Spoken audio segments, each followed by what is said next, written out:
Hello friends, இன்றைக்கி நம்ம வீட்டுக்கு ஒரு முருகர் சிலையை தான் நான் அமேசான்லேருந்து வாங்கியிருந்தேன். நம்மளுடைய பழைய முருகர் பார்த்திங்கன்னா, அவருடைய வேல் உடஞ்சிருச்சு. அவருக்கு ரெகுலராக தண்ணி ஊற்றிட்டே இருந்ததுனாலையோ என்னமோ அந்த மெட்டீரியல் என்ன மெட்டீரியல்னு எனக்கு கரெக்டாக தெரியல.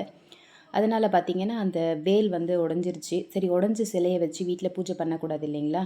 அதனால் பார்த்திங்கன்னா இப்போது பித்தளையில் வரக்கூடிய ஒரு முருகர் சிலையை வாங்கியிருந்தேன். இது பார்த்திங்கன்னா நான் அமேசானில் தேடிட்டு வரும்போது இந்த முருகர் சிலை பார்த்திங்கன்னா ரொம்ப அழகாகவும் நல்ல ஒரு சிரித்த முகத்தோடையும் ரொம்ப அழகாக இருந்தார். பக்கத்துலேயே பார்த்திங்கன்னா மயிலும் இருந்தது. இந்த சிலையே பார்த்திங்கன்னா நல்ல ஒரு தத்ரூபமாகவும் இருந்தது.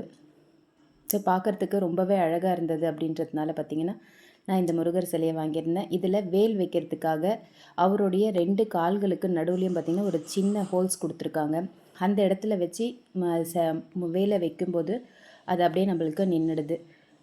ரொம்ப அழகாகவும் தத்ரூபமாகவும் இருந்தார் இவர். இந்த முருகர் சிலை எப்படி இருந்தது அப்படின்றது எனக்கு கமெண்ட் செக்ஷனில் சொல்லுங்கள். உங்களுக்கும் இது தேவை அப்படின்னா நான் அடுத்து கொடுக்க போகிற லாங் வீடியோ டிஸ்கிரிப்ஷன் பாக்ஸில் லிங்க் கொடுக்குறேன். வேணுன்றவங்க செக் பண்ணி பார்த்துக்கோங்க. தேங்க்யூ.